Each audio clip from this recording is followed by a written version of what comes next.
Something that I think the Republican Party really needs to learn about its own constituents, because this has come up since, you see, the people like Ben Shapiro and them have been behind the important movements and you guys were really freaked out by things. Like, you were freaked out by nationalism. You got freaked out by Trump support. There's this stuff that just freaks you guys out. And so, what has recently freaked you guys out are the men who are not marrying. And the men who aren't marrying have a specific mindset about things. And there's been calls that they've made, calls we've made. So here's the call that we're going to win this one as well. You guys are going to listen to us and you're going to heed. And here's why.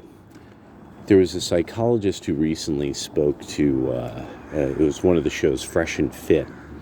And one of the things he brought up how men, to some degree, have to come to a stage at which we have to apologize. Key reason why is because of men will physically fight each other. So at some point you have to come to the arrangement of the handshake. Don't gotta like you, don't gotta love you, but we're gonna have to bury it. Because that is not in any way, shape, or form the case with women. It will not come down to a decision of violence. They use an entire different method of sort of bending others to their will, achieving power through other methods, and social power and social weight and social clout through other methods. So declaring oneself wrong is not as important in that morality. That's very important, because what happened was a lot of men were sitting there kind of like, wait a second, said that's why she never apologizes. It was a beautiful moment, because this hit like a bomb. Like, there were like people like me who, it's like that mom was probably a socio, very likely. The grandpa once brought this up with dad. Probably worse than that. She didn't apologize. Things, water under the bridge, but never an apology. Father apologized. It was fundamental to his culture. So, for a lot of conservatives wondering about people quoting Hayek about the worst getting on top, it's because you guys won't apologize for failing us. When you vote against Jordan, you need to apologize. When you went up and you ruined, you did everything you could from his own team to ruin Trump, what you needed to do was to go to his followers and apologize. But you guys didn't, so your team in politics has now this rift. And you have to be the little Indian who gets knocked off. That's how it's going to work. And that's why now everyone's talking about primarying all of you. And that everyone's talking about it. They're itching at the chance to primary you now that you've done this to Jim Jordan. Because you are the type, like bad women, who won't apologize. You will do what is wrong and you won't acknowledge it. You do what is wrong and you don't acknowledge it. And I'm not doing this to be like, and the reason why I even mentioned Ben Shapiro, and no, no, nothing more. The right keeps doing this to its own. The right keeps doing this to its own. The conservatives keep doing this to their own.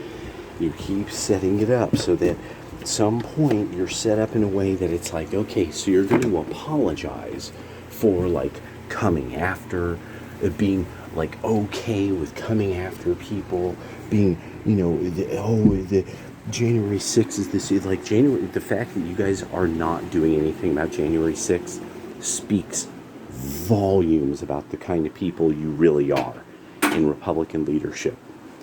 Volumes. The fact that you literally aren't like oh yeah, we're meeting up with Trump today so that we could strategize how we're going to totally flatten these fucking commies. The fact that you aren't talking like that, don't apologize. You fucked us and you won't apologize. And so this is only going to you're only making it worse. A lot of Republicans, conservatives, rightists, you're whatever you want to call yourselves, you're making it worse. Now we have to do it. Now we have to primary. We can't leave anything in the party standing. It's now you're making it like fucking like the Mongol horde style. Like, why are you making us have to do this so that there's not a goddamn stone unturned when our horses gallop across? Like, that's what we're supposed to be doing that's what we're supposed to be doing to the other side. But we have to start here. We have to lay waste to some of our best political our best political strongholds. We have to totally crush. Oh, okay, all right. I guess that's how a lot of people want it, and that's yeah. And there won't be like, oh, because of the next crisis, there's a crisis, oh, crisis. No, nothing can be done until we know that, oh yeah, next crisis. Are they going to put us in a camp this time? They're going to come up with some way of putting us in a camp this time. No. Now, a lot of you on the Republican side, we needed that footage. All the January 6th footage should already be out. People should already be looking through it, identifying a lot of these people who've been caught on it. You guys fucked up. You fucked up. There's something about that. You don't want somebody to expose whatever happened there so they can't become Speaker of the House. It's got to be somebody who's going to keep it under wraps. That's a violation. You need to be punished for that. And you all will not apologize for it. You won't apologize for the idea that you will not come up with a plan to take apart the federal government. You will not have somebody who's like, this is the plan to take apart the federal government because that's what Republicans want. You won't do that.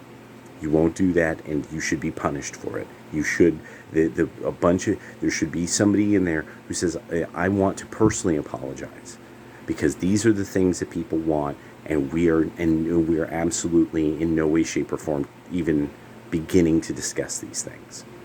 Only Matt Gaetz does that. He's the only man in the room.